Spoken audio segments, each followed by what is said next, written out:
ಕಳೆದ ಕ್ಲಾಸಲ್ಲಿ ವರ್ಣಮಾಲೆ ಮತ್ತು ವರ್ಣೋತ್ಪತ್ತಿಗಳು ಸಜಾತಿ ವಿಜಾತಿಗಳ ಬಗ್ಗೆ ತಿಳ್ಕೊಂಡಿದ್ದೀವಿ. ಈ ಕ್ಲಾಸಲ್ಲಿ ನಾವು ಸಂಧಿಗಳ ಬಗ್ಗೆ ತಿಳ್ಕೊಳ್ಳೋಣ. ಸಂಧಿಗಳು ವೆರಿ ಇಂಪಾರ್ಟೆಂಟು. ಸಿಕ್ಸ್ತಿಂದ 10th ವೆರಿ ಇಂಪಾರ್ಟೆಂಟು ಸಂಧಿಗಳು. ಅದ್ರ ಬಗ್ಗೆ ಸ್ವಲ್ಪ ಜಾಸ್ತಿ ಗಮನ ಕೊಡಿ. ಸಂಧಿಗಳು ಅಂತ ಏನಂದ್ರೆ ಎರಡು ಅಕ್ಷರಗಳು ಕಾಲ ವಿಳಂಬವಿಲ್ಲದೆ ಬಂದು ಸೇರೋದಕ್ಕೆ ಸಂಧಿ ಅಂತ ಕರೀತಾರೆ. ಎರಡು ಅಕ್ಷರಗಳು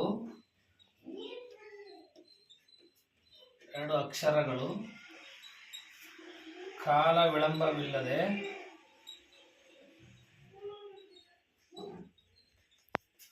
ಬಂದು ಸೇರುವುದಕ್ಕೆ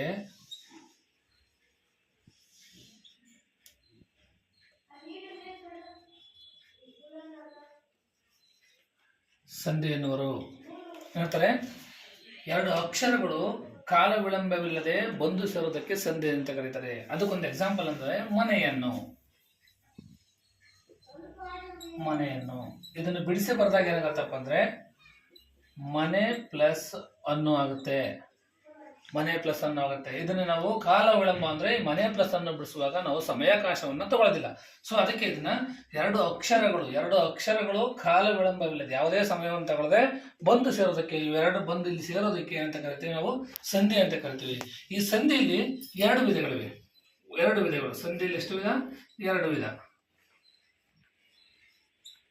ಸಂಧಿಯಲ್ಲಿ ಎರಡು ವಿಧಗಳು. ಒಂದನೇದು ಕನ್ನಡ ಸಂಧಿ.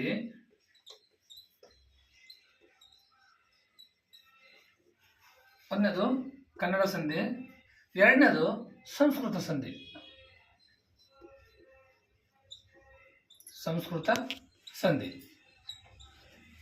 ಈಗ ನಾವು ಕನ್ನಡ ಸಂಧಿ ಮೊದಲನೇ ತಗೊಂಡ್ರೆ, ಕನ್ನಡ ಸಂಧಿಯಲ್ಲಿ ಮತ್ತೆ 3 ಭಾಗಗಳು ಮಾಡಿದೆ. ಕನ್ನಡ ಸಂಧಿ ಅಂದ್ರೆ ಫಸ್ಟ್ ಅದು ತಿಳ್ಕೊಳ್ಳೋಣ. ಕನ್ನಡ ಸಂಧಿ ಏನಂತ ಮತ್ತೆ ಕನ್ನಡ ಅಕ್ಷರಗಳು ಸೇರಿದ್ರೆ ಕನ್ನಡ ಸಂಧಿ, ಕನ್ನಡ ಅಕ್ಷರಗಳು ಸೇರಿದ್ರೆ ಕನ್ನಡ ಸಂಧಿ, ಕನ್ನಡ ಅಕ್ಷರಗಳಿಗೆ ಸಂಸ್ಕೃತ ಅಕ್ಷರಗಳು ಸೇರಿದ್ರೆ ಸಂಸ್ಕೃತ ಸಂಧಿ.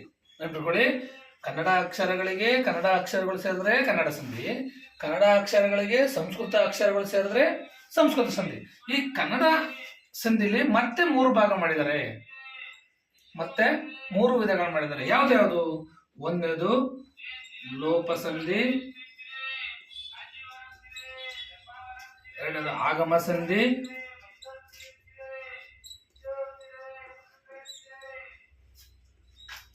ಮೂರನೇದು ಆದೇಶ ಸಂಧಿ. ಸೊ ಕನ್ನಡ ಸಂಧಿ ಮೊದಲನೇದು. ಕನ್ನಡ ಸಂಧಿಯಲ್ಲಿ ಮತ್ತೆ 3 ಭಾಗ ಮಾಡಿದರೆ, ಆ 3 ಭಾಗದಲ್ಲಿ ಮೊದಲನೇದು ಕನ್ನಡ ಸಂಧಿ, ಲೋಪ ಸಂಧಿ, ಆಗಮ ಸಂಧಿ, ಆದೇಶ ಸಂಧಿ. ಸೊ ಈ ಮೊದಲನೇದಾಗ ನಾವು ಲೋಪ ಸಂಧಿ ತಗೊಳ್ತೀನಿ. ಲೋಪ ಸಂಧಿ ತಗೊಂಡ್ರೆ ಲೋಪ ಸಂಧಿಯಲ್ಲಿ ಸ್ವರದ ಮುಂದೆ ಸ್ವರವು ಬಂದು ಇದೊಂದು ಮಾತ್ರ ಬರೀತೀನಿ. ನೆಕ್ಸ್ಟ್ ಇನ್ನು ಆಗಮ ಸಂಧಿಗೆ ಆದೇಶ ಸಂಧಿಗೆ ಸೇಮ್ ಡೆಫಿನೇಷನ್ ಬರುತ್ತೆ, ಅದನ್ನ ನೀವು ಕಾಪಿ ಮಾಡ್ಕೊಳ್ಳೋದು. ಸ್ವರದ ಮುಂದೆ ಸ್ವರವು ಬಂದು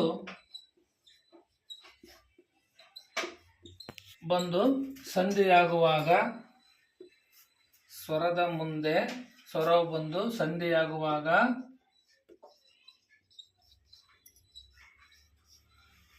ಪೂರ್ವ ಪದದ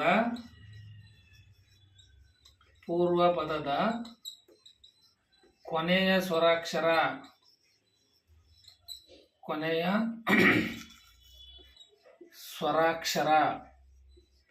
ಅಕ್ಷರಗಳನ್ನು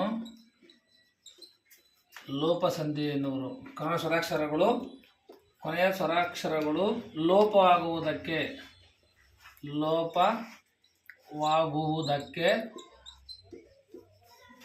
ಲೋಪ ಸಂಧಿ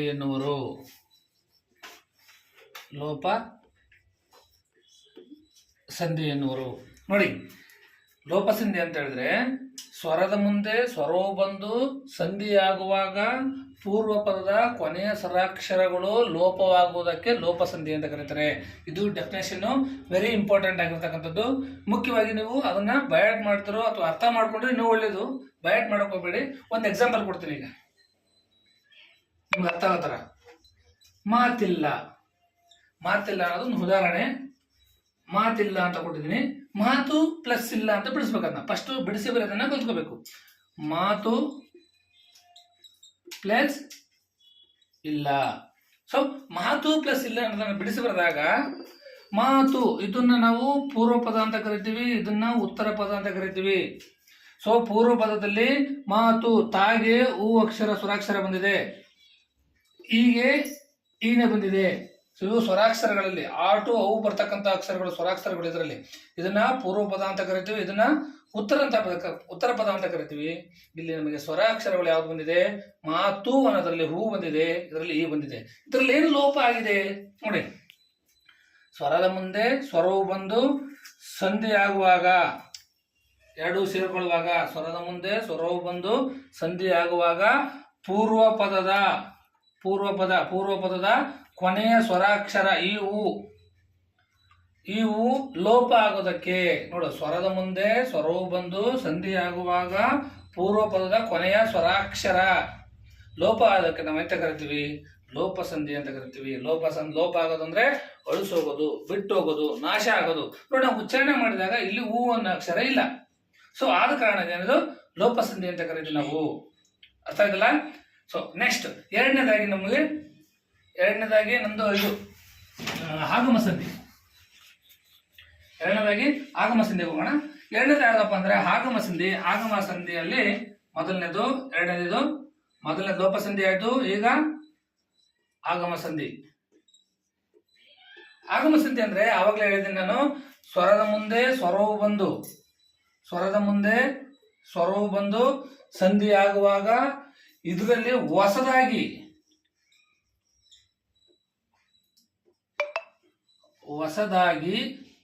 ಯ ಮತ್ತು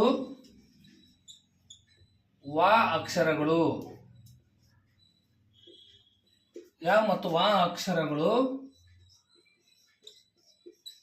ಹೊಸದಾಗಿ ಬಂದು ಸೇರೋದಕ್ಕೆ ಅಂತ ಕರಿತೀವಿ ನಾವು ಆಗಮ ಸಂಧಿ ಅಂತ ಕರಿತೀವಿ. ಆಗಮ ಅಂದ್ರೆ ಬರ್ತಕ್ಕಂಥದ್ದು, ಅದೇ ಹೊಸದಾಗಿ ಬರ್ತಕ್ಕಂಥ ಅಕ್ಷರಗಳು. ಹೊಸದಾಗಿ ಬರ್ತಕ್ಕಂಥ ಅಕ್ಷರಗಳು ಯಾವ ಬಂದ್ರೆ ಒಂದನೇದು ವ ಮತ್ತೆ ಎರಡನೇದು ಯಾ ಮತ್ತೆ ವ. ಸೊ ಈ ಯಾ ಮತ್ತು ವ, ಈ ಶಾಲೆಯನ್ನು ಅಂತ ತಗೊಳ್ತೀವಿ. ಶಾಲೆಯನ್ನು ಇದು ಬಿಡಿಸಿ ಬರೆದಾಗ ಏನಾಗುತ್ತಪ್ಪ ಅಂದ್ರೆ ಶಾಲೆ ಪ್ಲಸ್ ಅನ್ನು ಆಗುತ್ತೆ. ಶಾಲೆ ಅನ್ನೋದಾಗ ಇದು ಪೂರ್ವ ಪದ, ಇದು ಉತ್ತರ ಪದ. ನೆನಪಿರ್ಲಿ, ಶಾಲೆಯಲ್ಲಿ ಎ ಬಂದಿದೆ, ಇಲ್ಲಿ ಆ ಇದೆ. ಸ್ವರದ ಮುಂದೆ ಸ್ವರವು ಬಂದು ಸಂಧಿ ಆಗುವಾಗ ಅಂದ್ರೆ ಸೇರ್ಕೊಳ್ಳುವಾಗ ಹೊಸದಾಗಿ ಅಕ್ಷರ ಬಂದಿದೆ. ನೋಡು, ಶಾಲೆಯನ್ನು ಬಿಡಿಸಿ ಬರೆದಾಗ ನಮಗೆ ಶಾಲೆ ಪ್ಲಸ್ ಅನ್ನು ಇದೆ, ಎನ್ನು ಇಲ್ಲ. ನಾವು ಬಿಡಿಸುವಾಗ ಶಾಲೆ ಪ್ಲಸ್ ಎನ್ನು ಅಂತ ಬಿಡಿಸಲ್ಲ, ಶಾಲೆ ಪ್ಲಸ್ ಅನ್ನು ಅಂತ ಬಿಡಿಸ್ತೀವಿ. ಇಲ್ಲಿ ಯಾವ ಅಕ್ಷರ ಇಲ್ಲ, ಹೊಸದಾಗಿ ಇಲ್ಲಿ ಯಾವ ಬಂದಿರೋದ್ರಿಂದ ನಾವು ಇದನ್ನ ಯಕಾರಾಗಮ ಸಂಧಿ ಅಂತ ಕರಿತೀವಿ. ಯಾ ಬಂದ್ರೆ ಯಕಾರಾಗಮ, ವಾ ಬಂದ್ರೆ ವಕಾರಾಗಮ. ಇನ್ನೊಂದು ವಾಗೆ ಮಗುವನ್ನು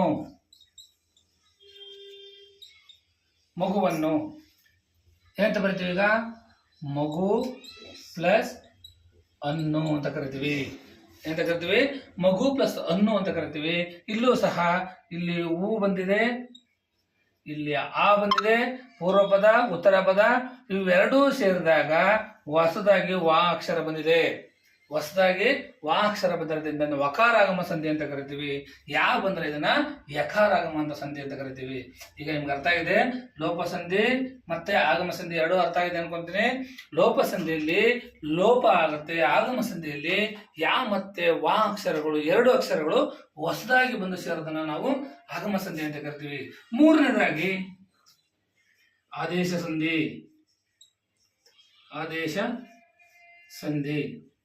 ಈ ಆದೇಶ ಸಂಧಿ ಅಂದ್ರೆ ಈ ಅಕ್ಷರಕ್ಕೆ ಇದೇ ಅಕ್ಷರ ಬರಬೇಕು ಅನ್ನೋದು ಆದೇಶ. ಸೊ ನಾವೇನು ಆದೇಶ ಮಾಡ್ತೀವಿ ನೋಡಿ, ಇದರಲ್ಲಿ ಕಾಚ ಟಾತಾಪಗಳಿಗೆ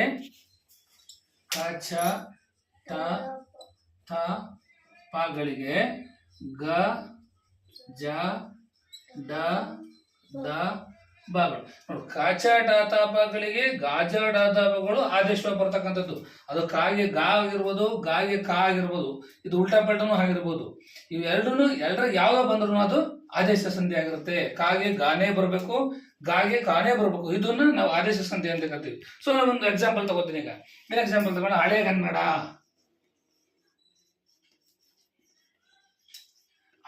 ಅಂತಕ್ಕಂತೆ ಬಿಡಿಸಿ ಬರ್ದಾಗ ಏನಾಗುತ್ತೆ? ಹಳೆ ಪ್ಲಸ್ ಕನ್ನಡ ಆಗುತ್ತೆ.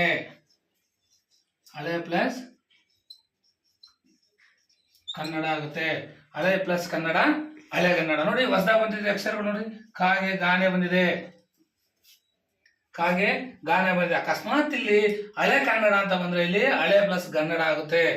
ನೆನಪು ಬಳೆ. ಇನ್ನೊಂದು ಬೆಟ್ಟದಾವರೆ, ನಿಮಗೆಲ್ಲ ಎಕ್ಸಾಮ್ ಅಲ್ಲಿ ಕೇಳಿರ್ತಾನೆ ಇದೆಲ್ಲ ಅಕ್ಷರನ್ನ. ಬೆಟ್ಟದಾವರೆ, ಬೆಟ್ಟ ಪ್ಲಸ್ ತಾವರೆ. ನೋಡಿ ತಾಗೆ ದಾ ಬಂದಿದೆ, ತಾಗೆ ದಾ ಬಂದಿದೆ, ದಾಗೆ ತಾ ಬರ್ಬೋದು ಅಥವಾ ತಾಗೆ ದಾ ಬರ್ಬೋದು. ಹಂಗಾಗಿ ನಾವು ಇದನ್ನ ತಾಗೆ ದಾ, ಕಾಚಾ ಡಾತಾಬಗಳಿಗೆ ಗಾಜಾ ಡಾತಾಬಗಳೇ ಬರಬೇಕು.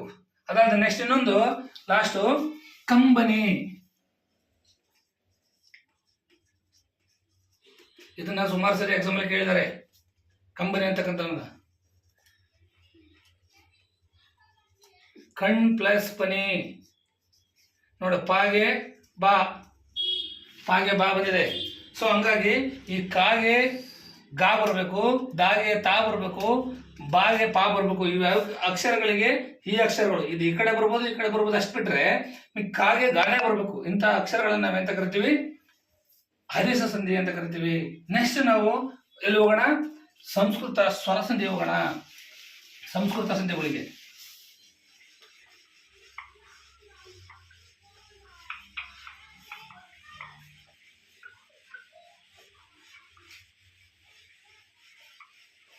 ಅದು ಸಂಸ್ಕೃತ ಸಂಧಿಗಳು.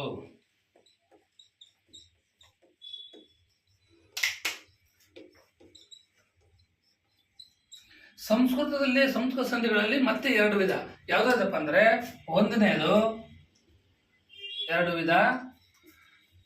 ಒಂದನೇದು ಸಂಸ್ಕೃತ ಸ್ವರ ಸಂಧಿ, ಸಂಸ್ಕೃತ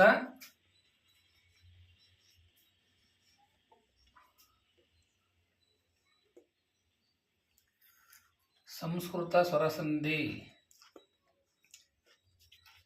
ಸಂಸ್ಕೃತ ಸ್ವರ ಸಂಧಿ.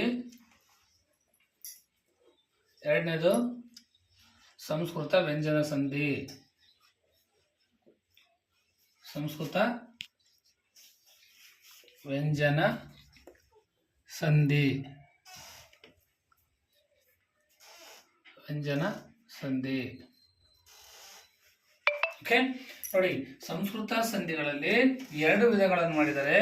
ಆ ಎರಡು ವಿಧ ಯಾವುದಪ್ಪ ಅಂದ್ರೆ, ಒಂದನೇದು ಸಂಸ್ಕೃತ ಸ್ವರ ಸಂಧಿ, ಎರಡನೇದು ಸಂಸ್ಕೃತ ವ್ಯಂಜನ ಸಂಧಿ. ಎರಡು ವಿಧ ಅಂತ ಹೇಳಿದೆ. ಒಂದನೇದು ಸಂಸ್ಕೃತ ಸ್ವರ ಸಂಧಿ, ಸಂಸ್ಕೃತ ವ್ಯಂಜನ ಸಂಧಿ ಅಂತ ಕರಿತೀವಿ. ಈಗ ನಾವು ಸಂಸ್ಕೃತ ಸ್ವರ ಸಂಧಿ ತಗೊಳ್ಳೋಣ. ಸಂಸ್ಕೃತ ಸ್ವರ ಸಂಧಿಯಲ್ಲಿ ಸಂಸ್ಕೃತ ಸ್ವರ ಸಂಧಿಯಲ್ಲಿ ಸಂಸ್ಕೃತ ಸ್ವರ ಸಂಧಿಯಲ್ಲಿ ಮತ್ತೆ ನಾಲ್ಕು ಭಾಗಗಳು, ನಾಲ್ಕು ಭಾಗ ಮಾಡಿದ್ದಾರೆ. ಸಂಸ್ಕೃತ ಸ್ವರ ಸಂಧಿಯನ್ನ ಮತ್ತೆ ನಾಲ್ಕು ಭಾಗ ಮಾಡಿದ್ದಾರೆ. ಅದರಲ್ಲಿ ಮೊದಲನೇದು ಸವರ್ಣ ದೀರ್ಘ ಸಂಧಿ,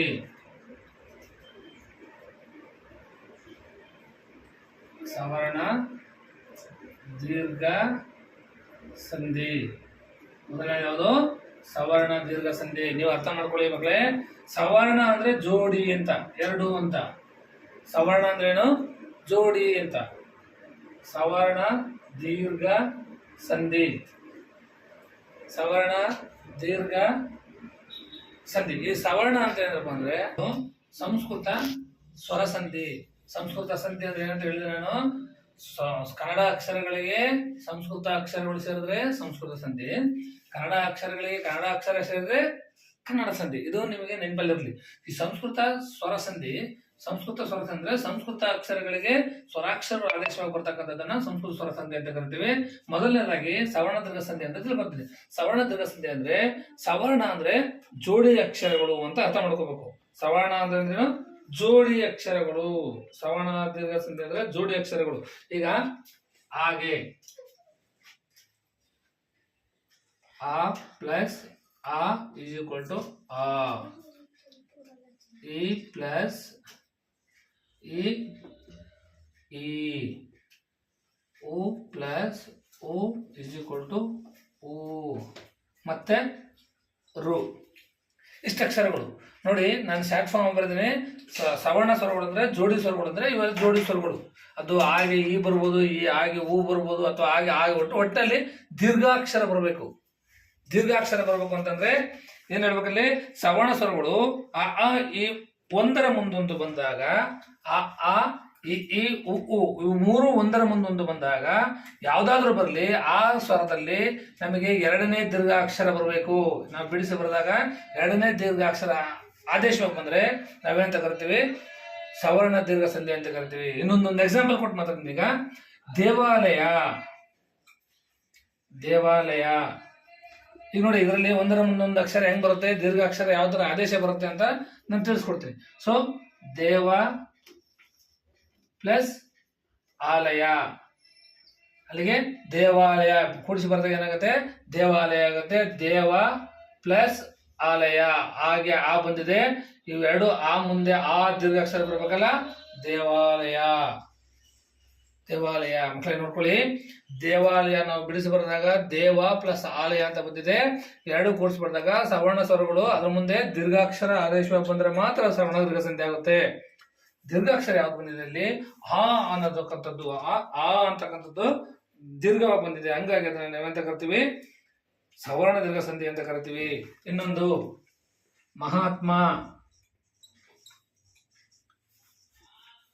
ಬಿಡಿಸಿ ಬರೆದಾಗ ಮಹಾ ಪ್ಲಸ್ ಆತ್ಮ, ಮಹಾತ್ಮ. ನೋಡಿ, ಮಹಾ ಅನ್ನೋದ್ರಲ್ಲಿ ಆ ಸ್ವರ ಇದೆ, ಇಲ್ಲಿ ಆ ಸ್ವರ ಇದೆ. ಹಂಗಾಗಿ ನಾವು ಇದನ್ನ ಎಂತ ಕರಿತೀವಿ, ನೋಡು, ಸವರ್ಣ ಸ್ವರಗಳ ಮುಂದೆ ದೀರ್ಘಾಕ್ಷರ ಬರುತ್ತೆ. ಆ ದೀರ್ಘಾಕ್ಷರ ಬಂದಿದೆ ನೋಡಿದ್ರೆ ಇಲ್ಲಿ ಆ ದೀರ್ಘಾಕ್ಷರ. ಇನ್ನು ಆ ಈ ಉ ಸ್ವರಗಳ ಮುಂದೆ ದೀರ್ಘಾಕ್ಷರಗಳು ಆದೇಶವಾಗಿ ಬಂದ್ರೆ ಏನಂತ ಕರಿತೀವಿ ನಾವು, ಸವರ್ಣ ದೀರ್ಘ ಸಂಧಿ ಅಂತ ಕರಿತೀವಿ. ಅದೇ ಇದಾಗಿರೋದಲ್ಲಿ ಮಹಾತ್ಮ, ಮಹಾ ಮಹೇಶ ಇವೆಲ್ಲ ಆಗುತ್ತೆ. ಎ ಅದು ಬರುತ್ತೆ. ಎ ಬಂದಾಗ ನೀವು ಅದನ್ನೇ ಮಾಡಬೇಕು, ಎ ಪ್ಲಸ್ ಎ ಈ ದೀರ್ಘಾಕ್ಷರಗಳು ಬರುತ್ತೆ. ಅವಾಗ ಇದೆಲ್ಲನೂ ಸಹ ನೋಡ್ಕೋಬೇಕು ನೀವು. ಈ ಅಕ್ಷರಕ್ಕೆ ಹಾಗೆ ಎ ಬರ್ಬೋದು, ಹಾಗೆ ಹೂ ಬರ್ಬೋದು, ಹಾಗೆ ಈ ಬರ್ಬೋದು, ಹಾಗೆ ಆನೆ ಬರ್ಬೋದು. ಅದು ನಾವು ಇದಕ್ಕಿದೇ ಬರ್ಬೇಕು ಅಂತಿಲ್ಲ, ಒಟ್ಟಲ್ಲಿ ದೀರ್ಘಾಕ್ಷರಗಳು ಬರಬೇಕು. ಇದನ್ನ ನಾವು ಸವರ್ಣ ದೀರ್ಘ ಸಂಧಿ ಅಂತ ಕರಿತೀವಿ. ನೆಕ್ಸ್ಟ್ ಸಂಸ್ಕೃತ ಸ್ವರ ಸಂಧಿಯಲ್ಲಿ ಎರಡನೇ ಸಂಧಿ. ಸಂಸ್ಕೃತ ಸ್ವರ ಸಂಧಿಯಲ್ಲಿ ಎರಡನೇದು ಯಾವ್ದಪ್ಪ ಅಂತ ಹೇಳಿದ್ರೆ ಗುಣಸಂಧಿ. ಎರಡನೇದು ಗುಣಸಂಧಿ ಅಂತ ಕರಿತೀವಿ. ಇದು ವೆರಿ ಇಂಪಾರ್ಟೆಂಟ್. ಇದರಲ್ಲಿ ಸುಮಾರು ಪ್ರಶ್ನೆಗಳನ್ನ ಕೇಳಿರ್ತಕ್ಕಂಥದ್ದು. ಇದು ನಾನು ಶಾರ್ಟ್ ಫಾರ್ಮ್ ಎಲ್ಲ ಬರಿತಾ ಹೋಗ್ತೇನೆ ಮುಂದೆ. ಎ ಓ ಅರ್ ಇವು ಮೂರನ್ನ ನೀವು ನೆನ್ಪಿಟ್ಕೊಳ್ಬೇಕಂತದ್ದು. ನಿಮಗೆ ಈ ತರ ಡೆಫಿನೇಷನ್ಸ್ ಎಲ್ಲ ಕೊಡೋದಿಲ್ಲ. ನಿಮ್ಮ ಮಕ್ಕಳಿಗೆ ಕೆಲವರಿಗೆ 5th ಇಂದ 6th ಇಂದ 7th ಮಾತ್ರ ಡೆಫಿನೇಷನ್ ಕೊಡ್ತಾರೆ. ಮಿಕ್ಕಿದ 8th ಇಂದ ಸ್ಟಾರ್ಟ್ ಆಯ್ತು ಅಂದ್ರೆ ನಿಮ್ಗೆ ಯಾವುದೇ ಕಾರಣಕ್ಕೂ ಡೆಫಿನೇಷನ್ ಕೊಡೋದಿಲ್ಲ. ಅವಾಗ ಏನ್ ಮಾಡ್ತಾರೆ, ಸಂಧಿಗಳನ್ನು ಕೊಟ್ಬಿಟ್ಟು ಆ ಸಂಧಿ ಯಾವ ಸಂಧಿಗೆ ಸೇರ್ತಕ್ಕಂಥದ್ದು, ಇಲ್ಲ ಅಂದ್ರೆ ಮೊದಲೆರಡು ಪದಕ್ಕೆ ಸಂಬಂಧಿಸಿದಂತೆ 3ನೇ ಪದ ಬರೀರಿ ಅಂತ ಕೊಡ್ತಾರೆ. ಇಲ್ಲ ಅಂದ್ರೆ ಸಂಧಿಯನ್ನು ಕೊಟ್ಬಿಟ್ಟು ಇದು ಯಾವ ಸಂಧಿ ಅಂತ ಸಹ ನಿಮಗೆ ಕೊಡ್ತಾರೆ. ನಿಮಗೆ ನೆನ್ಪಿಟ್ಕೋಬೇಕು, ಎ ಓ ಅರ್ ಬಂತು ಅಂದ್ರೆ ನಿಮಗೆ ಅದು ಗುಣಸಂಧಿ ಅಂತಕ್ಕಂಥದ್ದನ್ನ ನೀವು ನೆನ್ಪಿಟ್ಕೋಬೇಕು. ಹೇಗೆ ಅಂತಂದ್ರೆ ಒಂದು ಎಕ್ಸಾಂಪಲ್ ನಿಮ್ಗೆ ಕೊಡ್ತೀನಿ. ದೇವೇಂದ್ರ ಉದಾಹರಣೆಗೆ ಯಾವುದು, ದೇವೇಂದ್ರ. ದೇವೇಂದ್ರ ಇದನ್ನ ಬಿಡಿಸಿ ಬರೆದಾಗ ಏನಾಗುತ್ತೆ, ದೇವ ಪ್ಲಸ್ ಇಂದ್ರ ಆಗುತ್ತೆ. ಇಲ್ಲಿ ಸರ್ ಇದು ಬಂದಿದೆ, ಎಲ್ಲಿ ಬಂದಿದೆ, ದೇವ ಪ್ಲಸ್ ದೇವ ಪ್ಲಸ್ ಇಂದ್ರ ಇಲ್ಲಿದೆ. ದೇವ ಪ್ಲಸ್ ಇ, ಅಲ್ಲಿಗೆ ಎರಡು ಸೇರಿಸಿ ಬರೆದಾಗ ದೇವೇಂದ್ರ. ಎ ಬಂದಿದೆ ನೋಡಿ, ಎರಡು ಸ್ವರಗಳ ಮುಂದೆ ಎರಡು ಸ್ವರ ಆದ್ಮೇಲೆ ನಮ್ಗೆ ಯಾವ ಅಕ್ಷರ ಬರಕಿರ್ತಾರೆ, ಎ ಬಂದಿದೆ. ಇಲ್ಲಿ ಈ ಅಕ್ಷರ ಬಂದಿದೆ ನೋಡಿ, ದೇವೇಂದ್ರ ಅಂತ ಕರಿತೀವಿ. ದೇವೇಂದ್ರ ಅಂತ ಕರಿತೀವಿ. ಎರಡು ದೀರ್ಘ ಅಕ್ಷರ ಆದೇಶ ಬರ್ತಕ್ಕಂಥದ್ದು. ಹಾಗೆ ಈ ಬಂದಿದೆ, ಎ ಅಕ್ಷರ ಆದೇಶ ಬಂದಿದೆ. ಆಯ್ತಾ. ನೆಕ್ಸ್ಟ್ ಮಹರ್ಷಿ. ಮಹರ್ಷಿ ಇಲ್ಲಿ ಅರ್, ಮಹಾ ಪ್ಲಸ್ ಋಷಿ. ಮಹಾ ಪ್ಲಸ್ ಋಷಿ ಅಂತ ಕರಿತೀವಿ. ಬಿಡಿಸಿ ಬರೆದಾಗ ಮಹಾ ಪ್ಲಸ್ ರು, ರುಗೆ ಆಕಾರಗಳ ಮುಂದೆ ಏಕಾರ, ಊಕಾರಗಳ ಮುಂದೆ ಓಕಾರ, ಋಕಾರದ ಮುಂದೆ ಅರ್ಕಾರ ಅಂತನೂ ಸಹ ಕರಿಬಹುದು ನೋಡಿ ಡೆಫಿನೇಷನ್ ಅಲ್ಲಿ.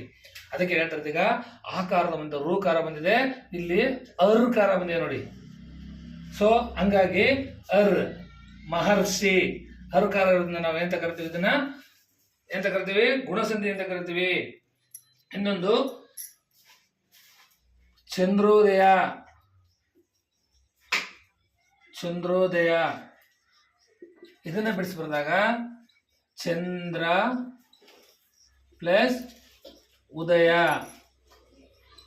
ಚಂದ್ರ ಪ್ಲಸ್ ಉದಯ, ಚಂದ್ರ ಪ್ಲಸ್ ಉದಯ. ನೋಡಿ ಆ ಮುಂದೆ ಹೂ ಬಂದಿದೆ, ಕೂಡಿಸಿ ಬರೆದಾಗ ಓ ಬಂದಿದೆ, ಓ ಅಕ್ಷರ ಬಂದಿದೆ. ನಮಗೆಲ್ಲ ಆಯ್ತು, ಎ ಆಯ್ತು, ಓ ಆಯ್ತು, ಆಯ್ತು. ಈ ತರ ಪದಗಳು. ಅದಕ್ಕೆ ಯಾಕೆ ಹೇಳ್ತಾರೆ, ನಾನು ಪದವನ್ನು ನೋಡಿದಾಗ ಗೊತ್ತಾಗುತ್ತೆ. ದೇವೇಂದ್ರ, ಮಹರ್ಷಿ, ಚಂದ್ರೋದಯ ಅಂತ ಹೇಳ್ತೀವಲ್ಲ, ಆ ವರ್ಣ ನೆನಪಿಟ್ಕೊಂಡ್ರೆ ನಿಮಗೆ ಅಕ್ಷರ ಪದ ನೋಡಿದಾಗೆ ನಿಮಗೆ ಗೊತ್ತಾಗುತ್ತೆ ಇದು ಗುಣಸಂಧಿ ಅಂತ. ಅದಕ್ಕೆ ನಾನು ಹೇಳ್ತೇನೆ, ಪದವನ್ನ ನೋಡುವಾಗ ಓದುವಾಗ ನೀಟಾಗಿ ಓದಿ ಸ್ಪಷ್ಟ ಉಚ್ಚಾರಣೆ ಮಾಡಿ, ಅದಾದ್ಮೇಲೆ ಅದ್ರ ತಕ್ಕಂಗೆ ಬಿಡ್ಸಕ್ ಬರ್ಬೇಕು. ಬಿಡ್ಸಕ್ ಬಂದ್ರೆ ನಿಮಗೆ ಯಾವ ಸಂಧಿ ಅಂತ ಗುರ್ತು ಮಾಡೋಕ್ಕಾಗುತ್ತೆ, ಇಲ್ಲಾಂದ್ರೆ ಗುರ್ತು ಮಾಡೋದು ಸ್ವಲ್ಪ ಕಷ್ಟ ಆಗುತ್ತೆ. ಸೊ ಮುಂದಿನದು ಸವರ್ಣ ದೀರ್ಘ ಸಂಧಿ ಆಯ್ತು, ಗುಣಸಂಧಿ ಆಯ್ತು. ನೆಕ್ಸ್ಟ್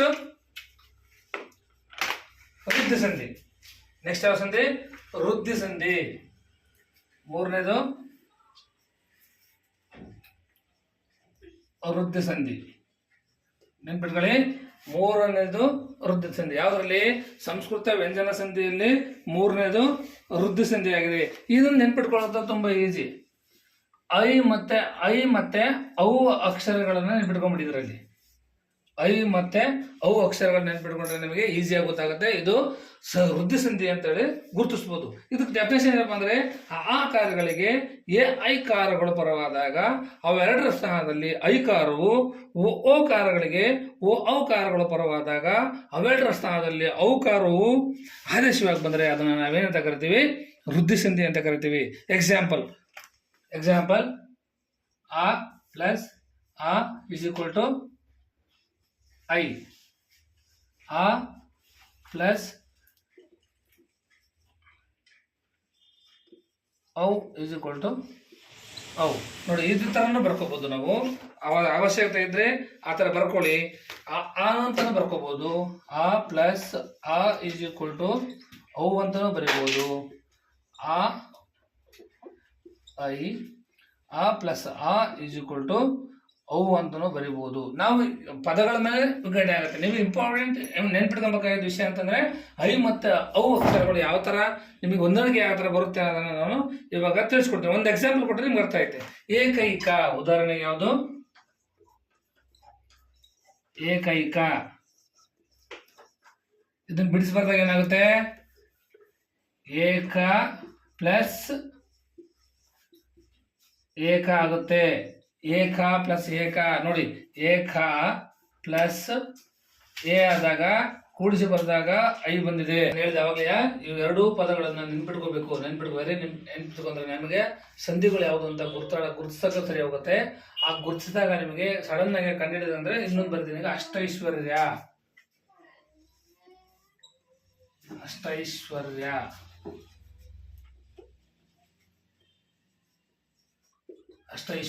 ಅಷ್ಟೈ ಅಂದ್ರೆ ಗೊತ್ತಾಗಬೇಕು ನಿಮಗೆ. ಅಷ್ಟ ಪ್ಲಸ್ ಐಶ್ವರ್ಯ. ಹಿಂಗೂ ಬರಿಬೋದು, ಐಶ್ವರ್ಯ. ಅಷ್ಟ ಪ್ಲಸ್ ಐ ಯಾವ್ದು ಬರ್ಬೇಕಿಲ್ವ? ದೀರ್ಘಾಕ್ಷರ ಐನೇ ಬರ್ಬೇಕು ನೋಡಿ. ಐ ಯಾರು ಬರ್ಬೋದು, ಅವು ಯಾರು ಬರ್ಬೋದು. ಒಟ್ಟು ನಮಗೆ ಐ ಮತ್ತೆ ಅವು ಅಕ್ಷರಗಳು ದೀರ್ಘಾಕ್ಷರವಾಗಿ ಬರ್ತಕ್ಕಂಥದ್ದು. ನೋಡಿ, ನಮ್ಗಾಯ್ತು ಏಕೈಕದಲ್ಲಿ ಏಕ ಪ್ಲಸ್ ಏಕ ಐ ಅಕ್ಷರ ಬಂತು. ಹಾಗೆ ಎ ಬಂದ್ಬಿಟ್ಟು ಐ ಬಂದಿದೆ. ಹಾಗೆ ಓ ಬಂದ್ಬಿಟ್ಟು ಐ ಔ ಬಂದಿದೆ. ಸೊ ಈ ಎರಡಲ್ಲೂ ನೀವು ಅಂಥವು ಎಕ್ಸಾಂಪಲ್ಗಳನ್ನ ನೀವು ತುಂಬಾ ಬರುತ್ತೆ. ಆ ತುಂಬಾ ಬರ್ತಕ್ಕಂಥದ್ರಲ್ಲಿ ಕೆಲವೊಂದೇನೋ ಜನೈಕ್ಯ ಅಂತ ಬರುತ್ತೆ, ಆಯ್ತಾ, ವನೌಷಧ ಅಂತ ಬರುತ್ತೆ. ಈಗ ಕೆಳಗೆ ಅಕ್ಷರಗಳು ಬಂದಂತಹ ಸಂದರ್ಭದಲ್ಲಿ ನಾವು ಕಂಡುಹಿಡ್ಕೊಬೇಕಾಗಿದ್ದು ಐ ಮತ್ತೆ ಅವು ಅಕ್ಷರಗಳು ಬಂದ್ರೆ ನಾವು ಏನಂತ ಕರಿಬೇಕು? ಅದನ್ನ ವೃದ್ಧಿ ಸಂಧಿ ಅಂತ ಗುರ್ತಿಟ್ಕೋಬೇಕು. ವೃದ್ಧಿ ಸಂಧಿ ಅಂತ ನಾವು ಐಡೆಂಟಿಫೈ ಮಾಡ್ಕೋಬೇಕು. ಆಗ ನಿಮಗೆ ಗೊತ್ತಾಗುತ್ತೆ ಯಾವುದು ಅಂತ. ನೆಕ್ಸ್ಟ್ 4ನೇದು ಸಂಸ್ಕೃತ ಸ್ವರ ಸಂಧಿಯಲ್ಲಿ 4ನೇದು ಯಾವ್ದಪ್ಪ ಅಂತ ಹೇಳಿದ್ರೆ ಒಂದನೇದು ಎಣ್ ಸಂಧಿ, ನಾಲ್ಕನೇದು ಎಣ್ ಸಂಧಿ ಅಂತ ಕರಿತೀವಿ. ಇದು ತುಂಬಾ ಈಸಿನೇ, ಬಟ್ ನೆನ್ಪಿಟ್ಕೊಳ್ಳೋಕೆ ನಿಮಗೆ ಈಸಿ ಶಾರ್ಟ್ ಕಟ್ ಆಗಿ ಮಾಡ್ಕೊಡ್ತಿದ್ದೀನಿ. ಇದರಲ್ಲಿ ನಾವು ಆಗಮ ಸಂಧಿಯಲ್ಲಿ ಯಾ ಮತ್ತೆ ವಾ ಅಕ್ಷರಗಳು ಸಂಪೂರ್ಣ ಅಕ್ಷರಗಳು ಬರುತ್ತೆ. ಇದರಲ್ಲಿ ಯಾ ಮತ್ತೆ ವಾ ಅಕ್ಷರಗಳು ಅರ್ಧ ಅಕ್ಷರದಲ್ಲಿ ಬರುತ್ತೆ. ಹೊಸದಾಗಿ ಯಾ ಮತ್ತೆ ವಾ ಅಕ್ಷರಗಳು ಅರ್ಧದಲ್ಲಿ ಬರುತ್ತೆ. ಇದರಲ್ಲಿ ಎಣ್ ಸಂಧಿಯಲ್ಲಿ ಮಸಾಲೆ ಹೆಂಗೆ ಕಂಡುಹಿಡಿಯೋದು ನಾವು? ಸೊ ಹೆಂಗೆ ಡೆಫಿನೇಷನ್ ಹೇಳೋದು ಅಂದ್ರೆ, ಈ ಕಾರಗಳಿಗೆ ಯಾಕಾರವು, ಊಕಾರಗಳಿಗೆ ವಾಕಾರವು ಆದೇಶವಾಗಿ ಬರಬೇಕು, ಋಕಾರಕ್ಕೆ ಅರ್ಕಾರ ಬರಬೇಕು. ಈ ಕಾರಗಳಿಗೆ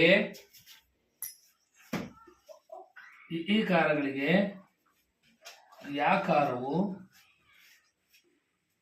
ಊಕಾರಗಳಿಗೆ ವಾಕಾರವು, ಋಕಾರಕ್ಕೆ ಅರುಕಾರವು ಆದೇಶವಾಗಿ ಬಂದ್ರೆ ಅದನ್ನ ಏನಂತ ಕರಿತೀವಿ ನಾವು? ಎಣ್ ಸಂಧಿ ಅಂತ ಕರಿತೀವಿ. ಈ ಕಾರಗಳಿಗೆ ಯಾಕಾರ, ಊಕಾರಗಳಿಗೆ ವಾಕಾರ, ಋಕಾರಕ್ಕೆ ಅರ್ಕಾರ ಬಂದ್ರೆ ನಾವು ಏನಂತ ಕರಿತೀವಿ? ಅದನ್ನ ಎಣ್ ಸಂಧಿ ಅಂತ ಕರಿತೀವಿ. ಒಂದು ಎಕ್ಸಾಂಪಲ್ ಕೊಟ್ರೆ ಅರ್ಥ ಆಗವು. ಮನ್ವಂತರ, ನಿಮ್ಗೆ ಸಡನ್ ಆಗಿ ಗೊತ್ತಾಗಬೇಕು ಅಂದ್ರೆ ಇಲ್ಲೇ ಬಂದ್ಬಿಡ್ತು. ಬಿಡ್ಸಕ್ಕಿಂತ ಮುಂಚೆನೆ ಗೊತ್ತಾಗಬೇಕು ನಿಮಗೆ. ಯಾ ಮತ್ತೆ ವಾ ಬಂತು ಅಂದ್ರೆ ಅದು ಯಾವ ಸಂಧಿ? ಎಣ್ ಸಂಧಿ ಅಂತ ಗೊತ್ತಾಗಬೇಕು.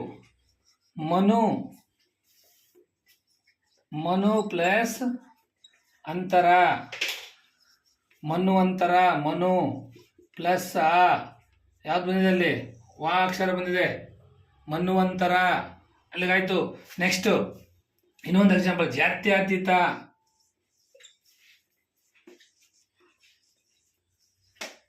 ನೋಡಿ, ಜಾತ್ಯ, ಇಲ್ಲಿ ವಾ ಬಂತು, ಇಲ್ಲಿ ಯಾ ಬಂತು.